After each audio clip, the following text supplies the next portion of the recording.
Selamat pagi anak-anak, bagaimana kabar kalian hari ini? Saya harap kalian semua sehat dan dapat mengikuti pembelajaran hari dengan penuh semangat. Anak-anak, hari ini kita akan belajar tema 4, globalisasi. Subtema 3, globalisasi dan cinta tanah air. Tujuan pembelajaran 1. Setelah membaca teks panel listrik tenaga surya di video YouTube, siswa mampu menuliskan 10 kosakata tidak baku pada teks tersebut. 2. Setelah membaca teks panel listrik tenaga surya, siswa mampu memperbaiki kosakata tidak baku tersebut agar menjadi kosakata baku. 3. Setelah mengamati video, siswa mampu menuliskan pengertian berpikir global dan bertindak lokal dan contoh-contohnya dalam kehidupan sehari-hari. 4. Setelah mengamati video, siswa mampu menuliskan contoh-contohnya dalam kehidupan sehari-hari sikap cinta tanah air. 5. Setelah mengamati video, siswa mampu membuat poster cinta produk dalam negeri. 6. Setelah mengamati video, siswa mampu menuliskan contoh-contoh kerjasama ASEAN. Berpikir global dan bertindak lokal. Pengertian: berpikir global dan bertindak lokal adalah bersikap terbuka terhadap perkembangan dunia namun tidak melupakan budaya sendiri. Nah, apa saja contoh-contoh sikap dari berpikir global dan bertindak lokal? Berikut ini adalah contoh berpikir global dan bertindak lokal. 1. Menggunakan bahasa Indonesia sebagai bahasa utama. 2. Melestarikan seni tradisional Indonesia. 3. Mencintai produk dalam negeri. 4. Menggunakan pakaian yang sopan. 5. Bersikap ramah terhadap sesama.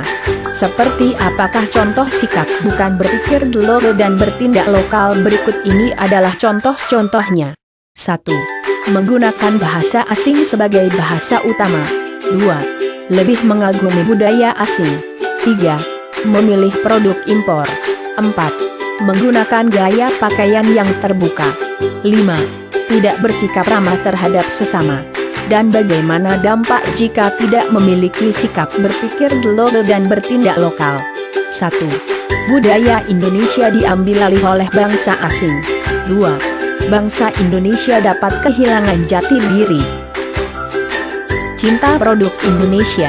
Pengertian dari cinta produk Indonesia adalah: cinta produk Indonesia merupakan upaya untuk menjunjung tinggi produk Indonesia sebagai bentuk penghargaan terhadap kreativitas anak bangsa. Apa saja contoh sikap cinta produk Indonesia? Berikut ini adalah contoh sikap cinta produk Indonesia yang dapat kita terapkan dalam kehidupan sehari-hari. 1. Membeli produk dalam negeri. 2. Menggunakan produk buatan Indonesia. 3. Menganggap kualitas produk lokal tidak kalah dengan produk luar negeri. Dan bagaimanakah contoh sikap yang bukan cinta produk Indonesia? 1. Memilih produk dari luar negeri. 2. Melakukan impor barang. 3. Meremehkan kualitas produk lokal. Itu tadi contoh sikap cinta produk Indonesia dan yang bukan sikap cinta tanah air. Nah, sekarang apa saja manfaat yang didapat dari bersikap mencintai produk Indonesia? 1. Membuat ekonomi Indonesia tetap stabil bahkan meningkat. 2. Membuat usaha-usaha dalam negeri berkembang. 3. Lapangan pekerjaan semakin luas. 4. Mengembangkan kreativitas para pengrajin dalam negeri. Meningkatkan rasa cinta tanah air. Sikap cinta tanah air adalah suatu perwujudan kasih sayang dan suatu rasa cinta terhadap tempat kelahiran atau tanah airnya. Rasa cinta tanah air adalah rasa kebanggaan, rasa memiliki, rasa menghargai, rasa menghormati dan loyalitas yang dimiliki oleh setiap individu pada negara tempat di mana ia tinggal. Berikut cara untuk meningkatkan rasa cinta tanah air. 1. Meneladani sikap-sikap para pahlawan pejuang kemerdekaan.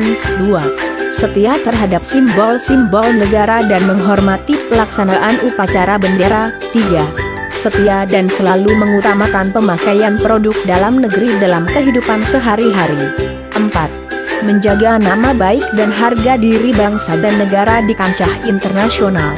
5. ikut terlibat dalam upaya mewujudkan ketertiban dan keamanan bangsa dan negara.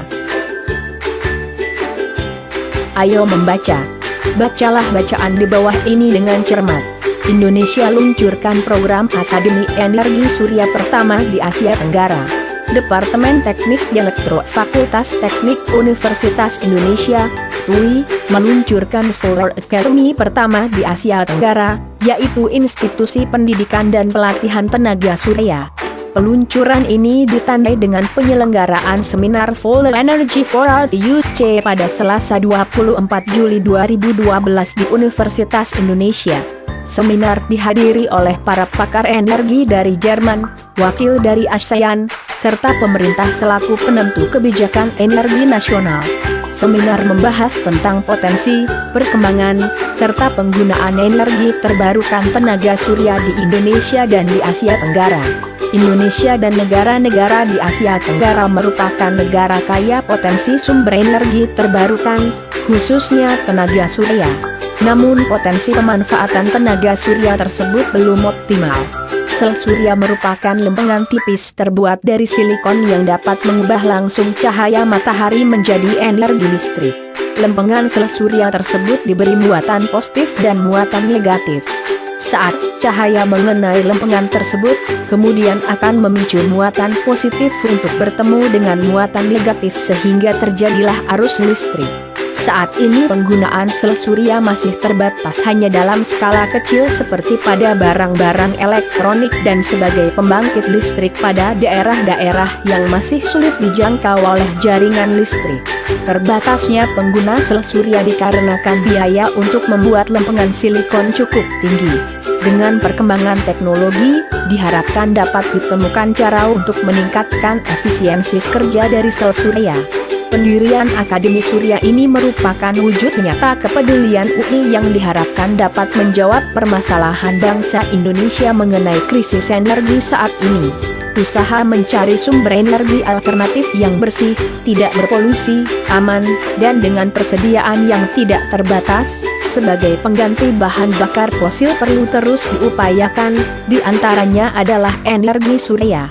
Di era globalisasi ini, dengan adanya kebutuhan energi yang makin besar, penggunaan sumber energi listrik yang beragam tampaknya tidak bisa dihindari. Tuliskan informasi penting dalam setiap paragraf dari teks. Indonesia luncurkan program Akademi Energi Surya pertama di Asia Tenggara tersebut pada diagram berikut. Ayo membaca.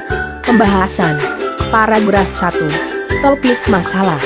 Peluncuran Solar Academy pertama di Asia Tenggara oleh Departemen Teknik Elektro Fakultas Teknik Universitas Indonesia, UI. Paragraf 2. Deret penjelas. 1. Sel surya merupakan lempengan tipis berbahan silikon yang mampu mengubah cahaya matahari menjadi listrik. 2. Lempengan sel surya yang telah diberi muatan positif dan negatif dapat menghasilkan listrik jika terkena cahaya. 3. Karena biaya pembuatan lempengan silikon cukup tinggi, membuat penggunaan sel surya masih kecil seperti pada peralatan elektronik atau sebagai sumber listrik di daerah yang belum dijangkau jaringan listrik. Paragraf 3. Simpulan dan pesan pendapat pribadi penulis. Pendirian Akademi Surya oleh UI diharapkan dapat menjawab masalah krisis energi akibat kebutuhan energi era globalisasi yang semakin besar. Sel surya dapat menjadi energi alternatif pengganti bahan bakar fosil karena bersih, aman, dan tersedia tanpa batas. Ayo berdiskusi. Kerjasama Indonesia dengan negara-negara di Asia Tenggara di bidang sosial budaya di masa globalisasi. Bentuk kerjasama. Ilmu pengetahuan dan teknologi. 1. Pembentukan ASEAN COST, ASEAN Committee on Science and Technology. 2. Mendirikan organisasi SEAMBO, Southeast Asian Minister of Education Organization. 3. Mengadakan pertemuan ASEAN SCIR. 4. Memajukan ilmu pengetahuan dan teknologi ASEAN. Peran Indonesia dalam hubungan kerjasama dengan negara di Asia Tenggara. Ilmu pengetahuan dan teknologi. 1. Berperan dalam pembentukan ASEAN COST. 2. Menjadi anggota yang aktif dalam organisasi SEAMO. 3. Menjadi tuan rumah pertemuan SCIR. 4. Bersedia berbagi fasilitas antar negara anggota untuk pengembang IT.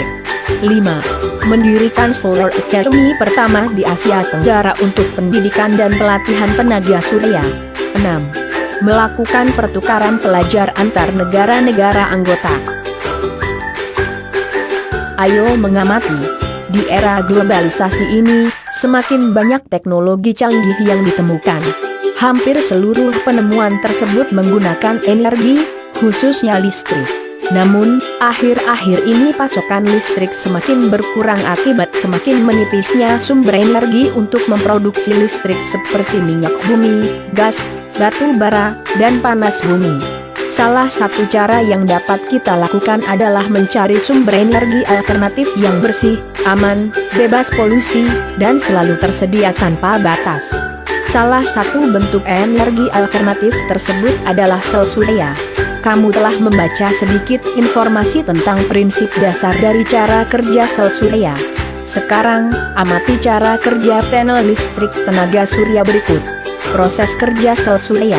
Ketika panel surya terkena cahaya matahari, muatan positif dan negatif pada lempengan silikon panel surya akan bertemu. Hal ini kemudian menghasilkan energi listrik. Listrik dari panel surya akan mengalir menuju electric control system.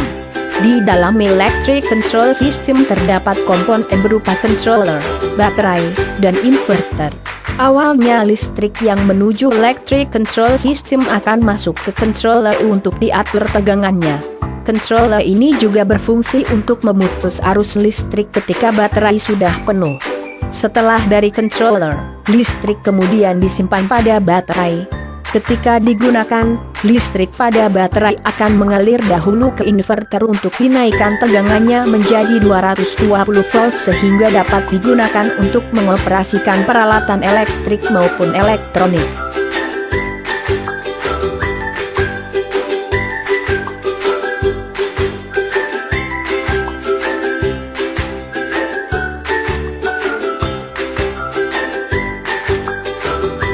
Ayo mencoba. Laporan kegiatan percobaan baterai kentang. Tujuan percobaan: mengidentifikasi cara menghasilkan energi listrik. Alat dan bahan. 1. Kentang, bisa diganti fireman atau umbi-umbian yang lain, sebanyak 5 buah. 2. Lampu LED, atau lampu bohlam kecil. 3. Kabel. 4. Penjepit buaya. 5. Lempengan tembaga. 6. Lempengan seng. 7. Untuk pengganti tembaga dan seng, dapat digunakan isi dalam baterai yang biasanya berwarna hitam. Langkah-langkah percobaan. 1. Tusukkan lempengan tembaga dan seng ke dalam kentang mentah. 2. Jepitkan kabel kepada lempengan tersebut dan hubungkan dengan lampu.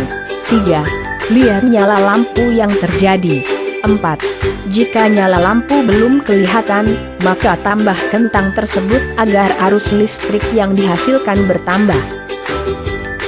Ayo mencoba. Laporan kegiatan percobaan baterai kentang. Hasil percobaan. 1. Pada percobaan menghubungkan antara 1, 2, 3 buah kentang dengan kabel yang telah dipasang lampu LED, yang terjadi lampu tidak menyala. Hal itu terjadi karena kuat arus 1, 2, dan 3 buah kentang tidak cukup untuk menyalakan 1 buah lampu. 2. Pada ada saat menghubungkan 4 buah kentang lampu menyala namun redup. 3. Pada saat menghubungkan lampu dengan 5 buah kentang ternyata lampu menyala terang. 0. 1. Jumlah kentang. 1 buah kentang. Kondisi lampu tidak menyala. Nomor 2. Jumlah kentang. 2 buah kentang. Kondisi lampu tidak menyala. Nomor 3. Jumlah kentang. 3 buah kentang. Kondisi lampu tidak menyala. Nomor 4. Jumlah kentang 4 buah kentang. Kondisi lampu tidak menyala. Nomor 5. Jumlah kentang 5 buah kentang. Kondisi lampu menyala redup. Nomor 6. Jumlah kentang 6 buah kentang. Kondisi lampu menyala terang. Kesimpulan: Dari pengamatan percobaan yang telah dilakukan dapat disimpulkan bahwa kentang dapat mengalirkan energi listrik karena getah kentang memengaruhi logam seng dan tembaga secara kimiawi layaknya larutan elektrolit dalam aki. Ayo mengamati, berpikir global, bertindak lokal. Apa makna pernyataan tersebut? Ayo, kita diskusikan. Diskusikan tentang pesan yang disampaikan dalam poster tersebut. Kita boleh saja berpikir secara global dan mengikuti perkembangan dunia, tapi tetap bertindak untuk kemajuan daerah atau negara kita sendiri. Baca dalam hati cuplikan berita dari berbagai media berikut. Yuk, cintai buah dalam negeri. Indonesia terkenal dengan surganya buah. Ada berbagai macam buah yang tumbuh subur di Nusantara ini. Sayangnya, buah-buah lokal ini makin lama makin tergusur karena kedatangan buah impor. Impor adalah mendatangkan buah dari luar negeri ke Indonesia. Tentu saja, buah yang didatangkan dari luar negeri itu bisa menjadi murah di sini karena buah tersebut didatangkan dalam jumlah besar. Ini dapat membuat buah lokal kalah dalam persaingan. Jangan lupakan pasar tradisional. Hai, kawan-kawan di seluruh Indonesia. Dalam artikel ini, kita akan membahas seputar pasar tradisional. Kita tidak boleh melupakan pasar tradisional dalam maraknya era globalisasi. Seperti contoh, kita pasti lebih senang berbelanja ke supermarket atau mall. Karena, suasananya tidak pengap dan lebih nyaman untuk berbelanja dibandingkan dengan berbelanja di pasar tradisional. Apakah kalian lupa, Indonesia dari zaman dulu terkenal karena pemasaran sumber daya alamnya? Dulu, hanya ada pasar tradisional yang telah memperjualbelikan berbagai barang. Sehingga, pasar tradisional merupakan warisan budaya leluhur kita terdahulu. Mungkin, pasar tradisional sudah ada sebelum masa penjajahan di Indonesia. Banyak kapal-kapal asing berlayar ke Indonesia, karena ingin membeli rempah-rempah yang terjual pasar-pasar tradisional. Pasar tradisional tidak akan berubah ciri khasnya secara total. Pasar tradisional tak boleh dilupakan. Ayo berdiskusi. Mari gunakan produksi dalam negeri. Menteri SDM mengkampanyekan gerakan Aku Cinta 100% Indonesia. Secara serempak seluruh yang hadir dalam acara tersebut memakai batik dan sepatu produksi dalam negeri.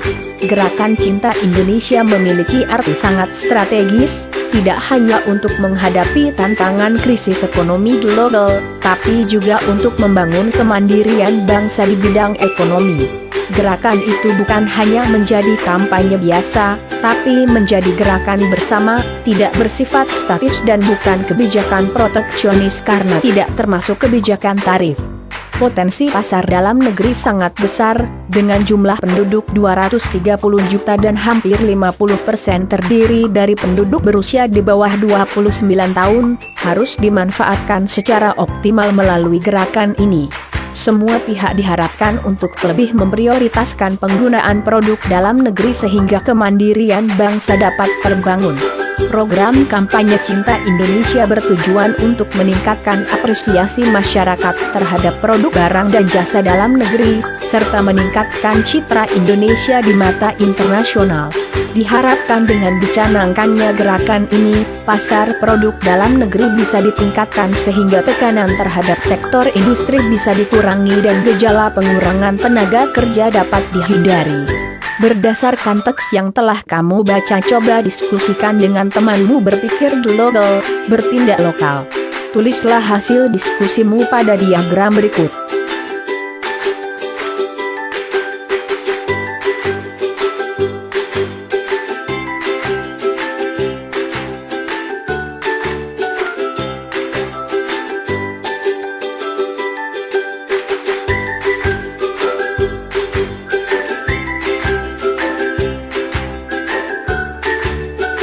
Pembahasan.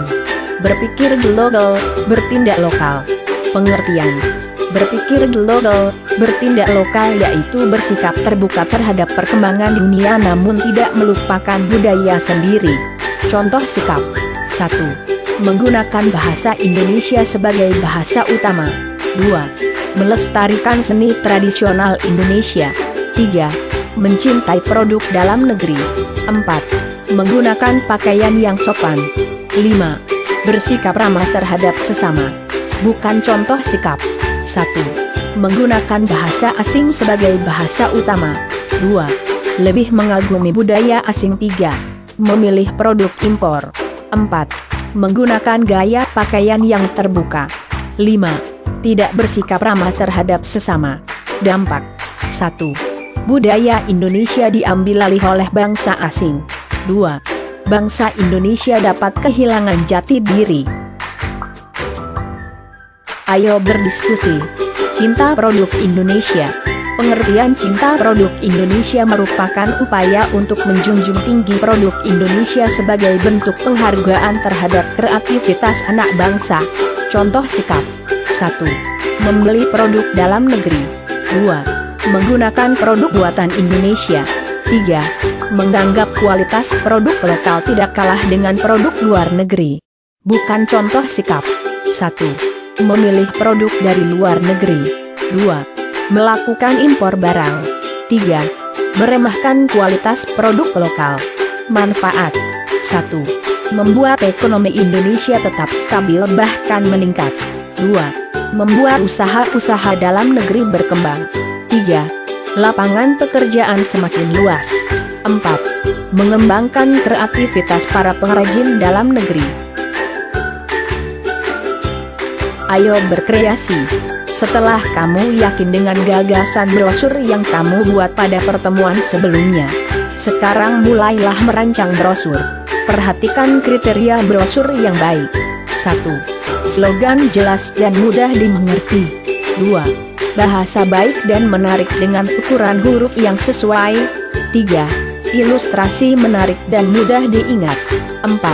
Tata letak gambar dan tulisan baik. Ayo membaca. Cermati teks eksplanasi berikut ini. Teknologi hijau di era globalisasi. Teknologi dan lingkungan merupakan dua hal penting dalam kegiatan manusia. Pada era globalisasi ini, kedua hal tersebut menjadi perhatian dan pembicaraan masyarakat dunia karena saling terkait dan menentukan keberlangsungan hidup manusia. Disadari atau tidak, kita sering mengabaikan masalah lingkungan. Persoalan lingkungan akibat proses teknologi sudah menjadi masalah yang mendunia. Teknologi hijau adalah salah satu jawaban untuk permasalahan ini. Teknologi hijau yang terus dibicarakan saat ini adalah pembangkit listrik tenaga surya, PLTS. Fakta membuktikan bahwa permasalahan lingkungan semakin lama semakin memburuk. Oleh sebab itu, harus dicari cara untuk mengatasinya, salah satunya dengan mengembangkan teknologi yang ramah lingkungan. Lengkapi teks eksplanasi tersebut sehingga menjadi satu teks yang utuh. Ingat kembali ciri-ciri dari teks eksplanasi. Paragraf 1, pernyataan umum dari topik masalah yang akan disajikan. Paragraf 2, deret penjelas, berisi fakta, pembuktian, proses dari masalah yang disajikan secara berurutan dan sistematis. Paragraf 3, simpulan dan pesan-pesan penulis tentang topik tersebut. Kamu dapat menggunakan informasi dari teks eksplanasi pada pembelajaran 1 sebagai sumber informasi. Pembahasan. Paragraf yang tepat untuk melengkapi bacaan teknologi hijau di era globalisasi adalah sebagai berikut. PLTS menggunakan energi tanpa batas yaitu cahaya matahari untuk menghasilkan listrik. Pembangkit listrik jenis ini tidak menimbulkan polusi, aman, dan biaya perawatan murah. PLTS ini terdiri dari panel tipis yang terbuat dari bahan semikonduktor yaitu silikon. Panel surya biasanya disusun dua yaitu lapisan silikon tipe P yang bermuatan positif dan tipe N yang bermuatan negatif. Ketika terkena panas dari cahaya matahari, kedua bahan ini akan terhubung sehingga muatan negatif pada lapisan tipe N akan mengalir menuju muatan positif pada lapisan tipe P. Hal ini yang kemudian membentuk medan listrik.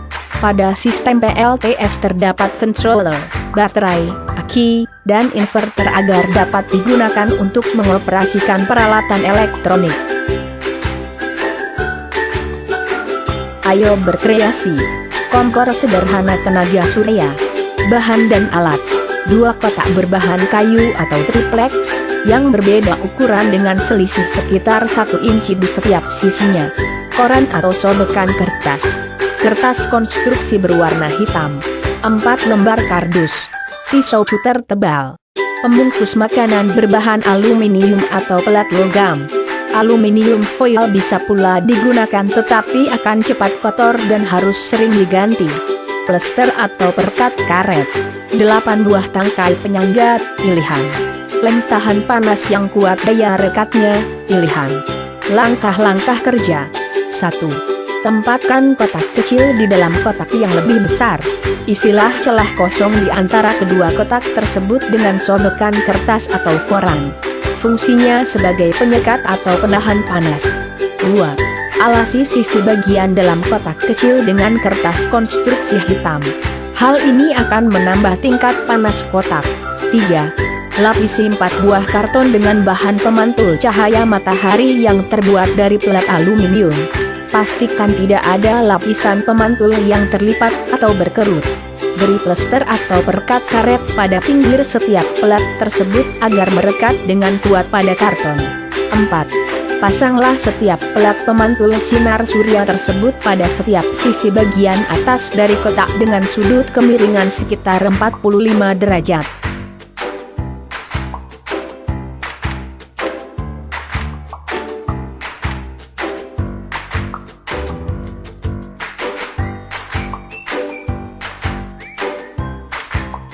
Ayo berkreasi.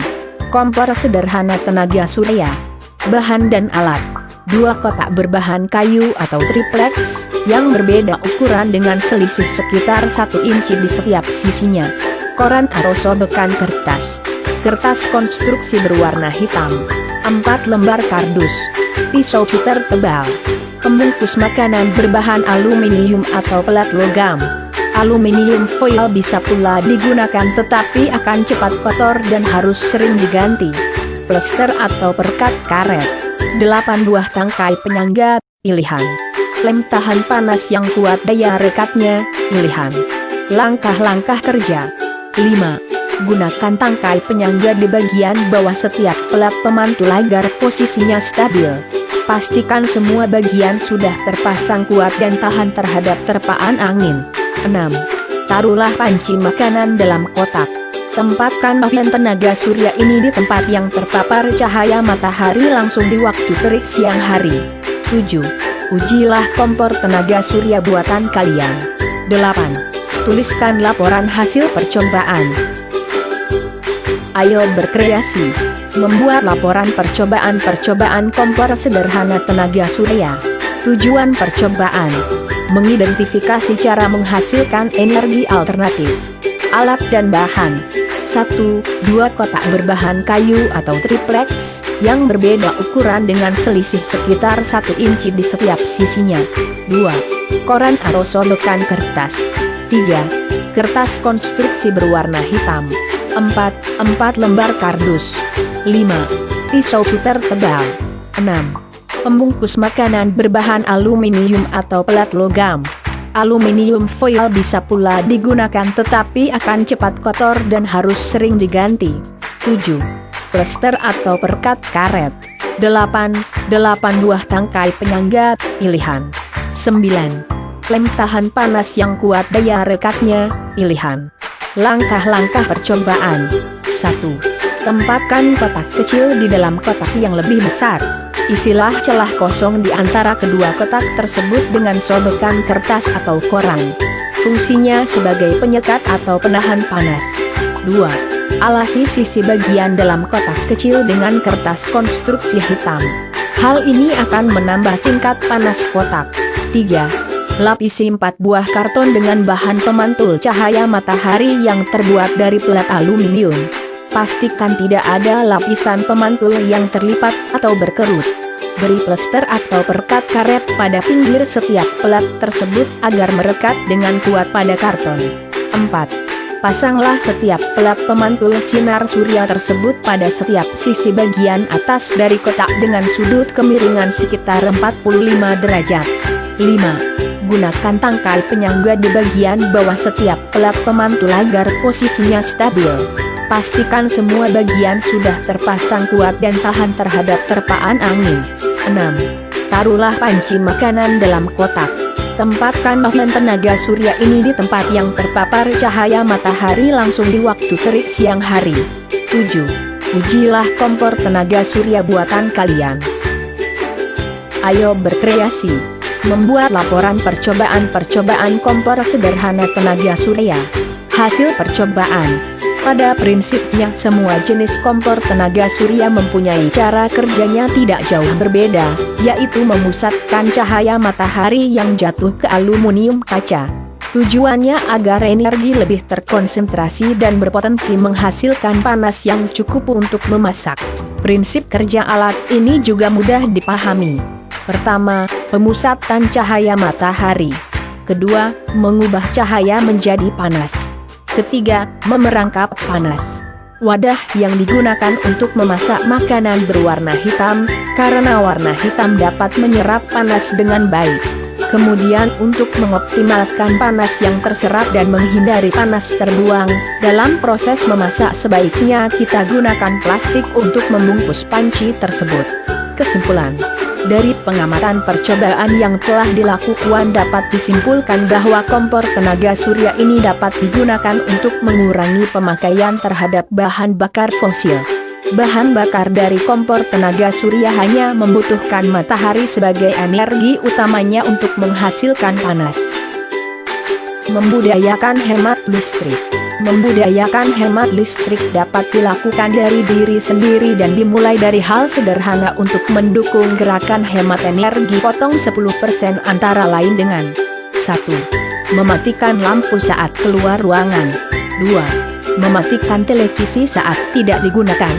3. Mencetak kertas secara bolak-balik. 4. Mematikan perangkat elektronik saat tidak digunakan. 5. Menutup kulkas dengan rapat. 6. Mematikan pendingin ruangan saat ruangan tidak digunakan. 7. Mengatur pendingin ruangan pada suhu 24 derajat. 8. Menggunakan lampu hemat listrik atau LED. Ayo membaca. Aku cinta produksi Indonesia. Lihat di sekitarmu. Perhatikan baju, sepatu olahraga, atau tas yang kamu dan temanmu gunakan. Tentu ada sebagian dari kalian yang memakai banyak barang-barang produksi luar negeri dengan berbagai merek terkenal. Terutama kalian yang tinggal di kota-kota besar. Apakah barang-barang yang kalian pakai ada yang dibuat di dalam negeri? Banyak baju-baju, sepatu-sepatu, atau tas-tas produksi dalam negeri yang kualitasnya sama, bahkan lebih baik dari barang sejenis produksi luar negeri. Globalisasi membawa kemudahan dalam pertukaran produk. Kemajuan teknologi memotong berbagai biaya yang dibutuhkan dalam pengiriman produk ke negara lain. Dahulu, untuk melindungi produk dalam negerinya dari serbuan produk negara lain, pemerintah memberlakukan pajak yang tinggi untuk produk impor. Oleh karena itu, dahulu produk impor tidak terjangkau oleh masyarakat luas. Harganya mahal. Hanya segelintir masyarakat yang mampu membelinya. Di era globalisasi, tuntutan perdagangan bebas antar negara mengecilkan kemungkinan untuk memberlakukan pajak yang tinggi. Akibatnya, produk dalam negeri harus rela bersaing dengan berbagai merek produk luar negeri. Siapa yang dirugikan jika produk luar negeri lebih diminati oleh masyarakat? Tentunya para pengrajin kreatif dari berbagai pelosok negeri. Teman, kerabat, saudara, atau mungkin orang tua kita sendiri dapat menjadi pengrajin yang merugi. Siapa yang dapat memelihara kelangsungan produksi dalam negeri? Tentu hanya kita, sang anak negeri. Sudah sepatutnya kita menghargai kreativitas saudara sendiri. Sehingga, ketika suatu hari kamu berbelanja di toko sepatu, dan dihadapkan pada pilihan sepatu buatan Indonesia atau sepatu buatan Amerika, mana yang akan kamu beli? Hanya anak Indonesia yang cinta produksi Indonesia yang akan memilih sepatu produksi dalam negeri. Ayo membaca. Berdasarkan teks Aku Cinta Produksi Indonesia, identifikasi kosakata non baku dan ubahlah menjadi kosakata baku ke dalam tabel berikut ini. Setelah kalian mengidentifikasi kosakata baku dan non-baku, identifikasi kalimat tidak efektif. Ubahlah ke dalam kalimat efektif pada tabel di bawah ini. Pembahasan. Mengidentifikasi kosakata non-baku dan ubahlah menjadi kosakata baku. Kosakata non-baku sepatutnya bentuk kosakata bakunya adalah seharusnya. Kosakata non-baku segelintir. Bentuk kosakata bakunya adalah sedikit. Kosakata non-baku merugi, bentuk kosakata bakunya adalah dirugikan. Kosakata non-baku merek, bentuk kosakata bakunya adalah produk. Mengidentifikasi kalimat tidak efektif. Ubahlah ke dalam kalimat efektif. Kalimat tidak efektif. Tentu ada sebagian dari kalian yang memakai banyak barang-barang produksi luar negeri dengan berbagai merek terkenal. Kalimat efektifnya adalah 1. Tentu ada sebagian dari kalian yang memakai banyak barang produksi luar negeri dengan berbagai merek terkenal. 2. Tentu ada sebagian dari kalian yang memakai barang-barang produksi luar negeri dengan berbagai merek terkenal. Kalimat tidak efektif.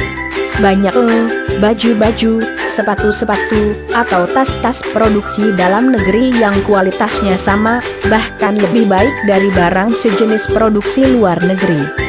Kalimat efektifnya adalah banyak baju, sepatu, atau tas produksi dalam negeri yang kualitasnya sama, bahkan lebih baik dari barang sejenis produksi luar negeri. Kalimat tidak efektif. Oleh karena itu, dahulu produk impor tidak terjangkau oleh masyarakat luas. Harganya mahal.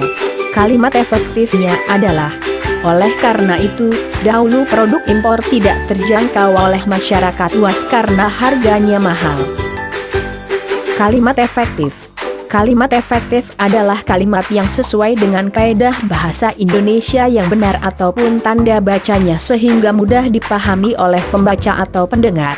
Sebuah kalimat dapat dikatakan sebagai kalimat jika memenuhi syarat-syarat berikut. 1. Mudah dipahami oleh pendengar atau pembaca. 2. Tidak menimbulkan kesalahan dalam menafsirkan maksud sang penulis. 3. Menyampaikan pemikiran penulis kepada pembaca atau pendengarnya dengan tepat. 4. Sistematis dan tidak bertele-tele. Ayo berdiskusi. Diskusikan pertanyaan-pertanyaan berikut. 1. Mengapa kita harus cinta produk Indonesia? 2. Apa contoh tindakan dari cinta produk Indonesia? 3. Apa yang terjadi jika kita lebih banyak membeli barang dari luar negeri? 4. Apa yang akan terjadi jika kita lebih banyak menggunakan produk Indonesia? 5. Apa dampak cinta produk Indonesia bagi para pengrajin dalam negeri? 6. Apa dampak cinta produk Indonesia bagi kemajuan perekonomian bangsa Indonesia? 7. Bagaimana dengan kamu? Apakah kamu sudah menggunakan produk Indonesia? Ceritakan pengalamanmu. Pembahasan. 1. Mengapa kita harus cinta produk Indonesia? Jawaban. Jika kita mencintai produk Indonesia maka produk lokal juga bisa bersaing di kancah internasional. 2. Apa contoh tindakan dari cinta produk Indonesia? Jawaban. Contoh tindakan dari cinta produk Indonesia adalah dengan memilih dan membeli barang produksi dalam negeri daripada barang produksi asing luar negeri.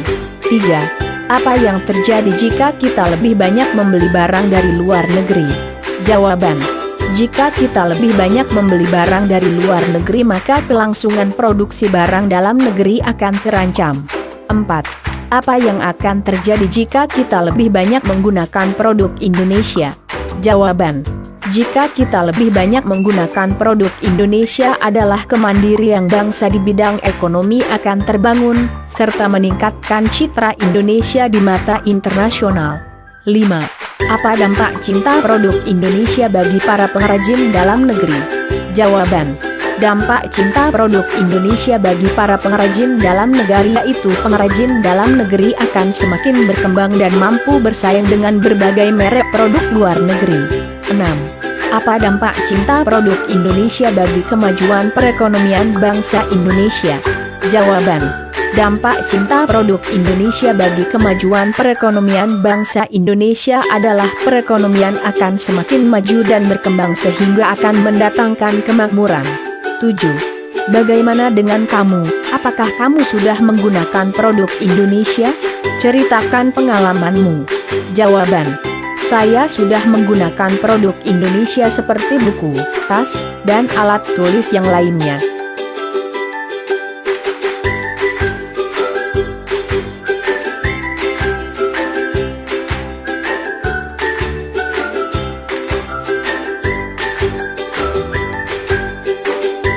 Kerjasama negara-negara ASEAN. Negara-negara anggota ASEAN saat ini menjalin kerjasama dalam bidang politik, ekonomi, sosial, dan budaya. 1. Politik. Di bidang politik ASEAN sepakat untuk menyelesaikan segala permasalahan melalui meja perundingan. ASEAN sepakat untuk menjadikan kawasan Asia Tenggara sebagai kawasan bebas senjata nuklir. 2. Ekonomi. Di bidang ekonomi, ASEAN berupaya menciptakan kerjasama perdagangan yang saling menguntungkan. Bentuk kerjasama ekonomi dapat direalisasikan, antara lain, menciptakan Preference Trading Arrangement, (TA). 3. Sosial. Di bidang sosial, ASEAN melakukan kerjasama, di antaranya penanggulangan bencana alam dan pemerataan kesejahteraan sosial masyarakat. 4. Budaya. Di bidang budaya, ASEAN melakukan kerjasama, seperti program tukar-menukar acara televisi ASEAN, Temu Karya Pemuda ASEAN, Festival Lagu ASEAN. Ayo menulis. Kerjasama ASEAN. Contoh. 1. Mengadakan program pertukaran pelajar. 2. Penyelesaian konflik Kamboja. 3. Mengadakan festival dan pekan karya seni. Tujuan: bekerja sama secara lebih efektif di berbagai bidang. Memajukan negara-negara anggota di berbagai bidang. Manfaat: 1. Mempererat hubungan antar negara. 2. Saling memperkenalkan budaya antar negara. 3. Saling membantu menyelesaikan konflik. 4. Meningkatkan ekonomi antar negara. 5. Mengembangkan IT antar negara. Sikap sebagai warga negara. 1. Menjaga persatuan demi menjaga stabilitas negara. 2. Menghindari narkoba. 3. Melestarikan seni tradisional. 4. Mengembangkan kreativitas seluas-luasnya. 5. Memanfaatkan pasar bebas untuk menjual produk. Ayo menulis. Kerjasama ASEAN. 1. Penyelenggaraan proyek industri. Tujuan: memajukan kerjasama ekonomi dengan jalan membentuk pasaran bersama dan membuat proyek bersama. Manfaat: meningkatkan kesejahteraan negara-negara anggota ASEAN. Sikap sebagai warga negara, saling membantu dan mendukung agar terciptanya kerjasama yang diinginkan. 2. Membuka pusat promosi ASEAN untuk perdagangan. Tujuan: terciptanya perdagangan dunia yang saling menguntungkan. Manfaat: meningkatkan kesejahteraan negara-negara anggota ASEAN. Sikap sebagai warga negara, menghormati dan menghargai kerjasama tersebut. 3. Penanggulangan bencana alam. Tujuan: untuk membangun ketangguhan bersama menghadapi bencana di kawasan ASEAN. Manfaat: untuk penyaluran bantuan-bantuan kemanusiaan ASEAN. Sikap sebagai warga negara, ikut memberikan bantuan berupa makanan, pakaian, uang. Ayo menulis. Kerjasama ASEAN. 4. Tukar-menukar pelajaran dan mahasiswa. Tujuan: saling bertukar informasi dan pengetahuan dengan melakukan pertukaran budaya. Manfaat: pertukaran pelajar sebagai momen untuk saling belajar budaya. Sikap sebagai warga negara, lebih menghargai budaya masing-masing negara anggota ASEAN. 5. Menjadikan kawasan Asia Tenggara sebagai kawasan bebas senjata nuklir. Tujuan: membangun saling percaya dan kebersamaan guna menciptakan kawasan yang aman, damai, stabil, dan makmur.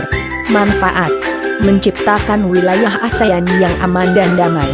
Sikap sebagai warga negara, mendukung program ASEAN. Baiklah anak-anak, pembelajaran kita hari ini sampai di sini ya. Kita bertemu dalam pembelajaran berikutnya. Selalu jaga protokol kesehatan. Sampai jumpa dalam pembelajaran selanjutnya.